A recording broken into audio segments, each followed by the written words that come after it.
Miq të radio televizioni Dukagjini, përshëndetje.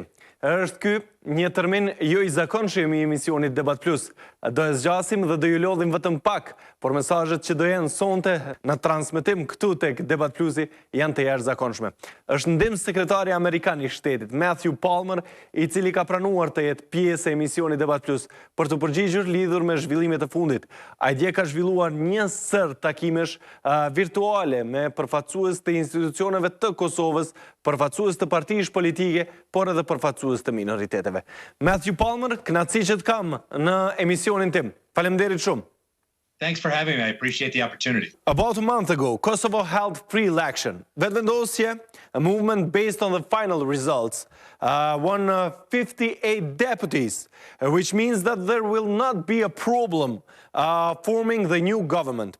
But what seems problematic, Mr. Palmer, even warned by some opposition ethnics, is the election of the president as long as there is no broad political consensus. What is your view about this?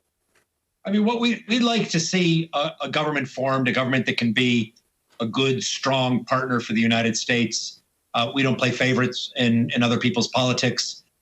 We work with the governments that are put forward through free, fair, democratic elections. It seems like there's a very clear path forward towards having a strong government in Kosovo that can be this partner for the United States. In terms of elections for the presidency, we think it's important that those parties that are going to be in opposition act responsibly as loyal opposition, loyal not to the government, but loyal to the state, do their jobs, show up, ensure that there's a quorum for voting and that the institutions are able to function. The last thing Kosovo needs is another election. What Kosovo needs is a government, a president, and a path forward towards Europe. Mr. Palmer, the absence of the opposition during the session will make the election of the new president impossible. What may be the consequences in the case of a political vacuum that could lead Kosovo to election again? You know, we'd very much like to see those parties that will be in opposition understand their interests in the broadest possible sense, which is ensuring that the institutions of governance in Kosovo, the democratic foundation for Kosovo, these institutions are strong and capable. I'm confident that at the end of the day, the opposition parties will understand it in their interest to allow the normal political processes to move forward, allow a president to be selected, and allow the political leadership in Kosovo to get on with the business of government.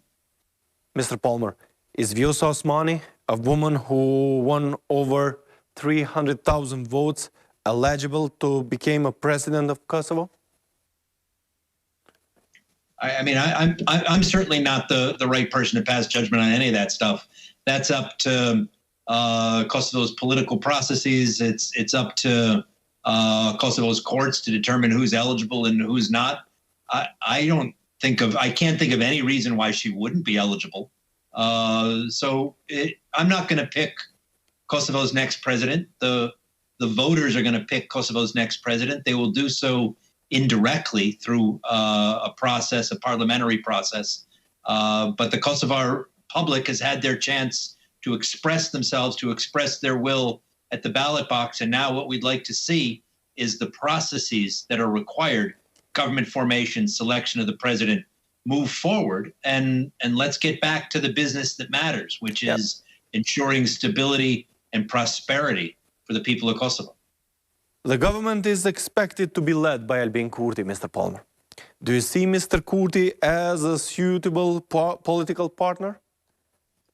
If by suitable, do you mean someone who's prepared to work with the United States hand in hand to help advance a better future for the people of Kosovo? Absolutely. We had a good relationship with Mr. Kurti when he was prime minister previously. I've known Albin Kurti for a long time. He and I go back many years. I have tremendous respect for him. I certainly think he has the best interests of Kosovo at heart. And I would look forward to working with him and with his government on our shared priorities. Mr. Palmer, in recent days, former Ambassador Rick Grenell has made some comments against Mr. Albin Kurti. These two did not have a good relations as Kurti was prime minister. Do you have any comments on this statement, since Grenell says that Kurti is anti-American? I mean, you'll have to speak to Rick about that. Ambassador Grenell is a private citizen. I can't speak for his views or represent them. Yes, Mr. Palmer, but in which name and who is representing Mr. Grenell when he is tweeting? Ambassador Grenell is not representing the U.S. government. He's a private citizen. Mr. Palmer, we can continue the interview on one of the hottest topics, the dialogue. The winning party in election in Kosovo, I'm talking about the Vetëvendosje, does not consider dialogue as the priority. Albin Kurti emphasized that Kosovo has bigger problems than dialogue. Should dialogue be priority or not? Well, you know, I've heard from both Mr. Kurti and from others in Vetëvendosje that their priorities are anti-corruption efforts, transparency, good governance, getting Kosovo's house in order. And frankly, I think that's terrific. Those are our priorities too. We've been working on those issues for a long time. We will be good partners in that effort for the next government, for Mr. Kurti. We will be there politically. We will be there programmatically. We want to see these issues advance. But at the same time, the world won't stop and wait for Kosovo to pursue these priorities. There will be a need for Kosovo to engage in foreign policy as well, including in particular on the dialogue with Belgrade. And I'm quite confident that the Kosovo government, that Mr. Kurti, that his government will be entirely capable of engaging with its neighbors, engaging in foreign policy, even as it works on the domestic priorities. They can do both things at the same time. Do you see the possibility that the Kosovo and Serbia agreement will be reached during this governing mandate? Sure. I think it's entirely possible, but I'm reluctant to try and assign a particular time frame to the process. The process will take as long as it takes. What I would underscore is that we feel a sense of urgency. It's important that this process move forward. It's important that Kosovo move forward. And what we would like to do is to support the EU-led dialogue process. We're working in partnership with Miroslav Lajčák and his team to try and reach a comprehensive agreement, normalize the relationship between Belgrade and Pristina, and put both Serbia and Kosovo firmly on their paths towards Europe. What kind of relations you have with Mr. Lajčák, Mr. Palmer? I've known Miro Lajčák a long time. I have tremendous respect for him. He's a man who is intimately familiar with the Western Balkans, and he is a creative and committed diplomat. He is a friend and he is a partner. So I have every intention of working well and closely with Miro Lajčák and his team to help advance the prospects for success in a process that is EU-led, but that has firm American backing. And other questions about dialogue. Mr. Palmer, what might be the role of the United States of America in the dialogue? I see the United States as partners, not just for the EEAS, not just for Miroslav Lajčák. We see ourselves as partners for the parties. And the parties to this dialogue are the government of Serbia, the government of Kosovo. And the United States will be together with the parties in this process, trying to help encourage and facilitate agreement between the parties. We're not going to decide anything in this process. It'll be the parties themselves that have to agree. But we'll be there to support, encourage, and facilitate that agreement. Another issue that has sparked much debate in Kosovo is the establishment of the embassy in Jerusalem. Kosovo is under pressure from Turkey not to open an embassy in Jerusalem. So, what should be Kosovo's decision in this case, having in mind that the Washington agreement?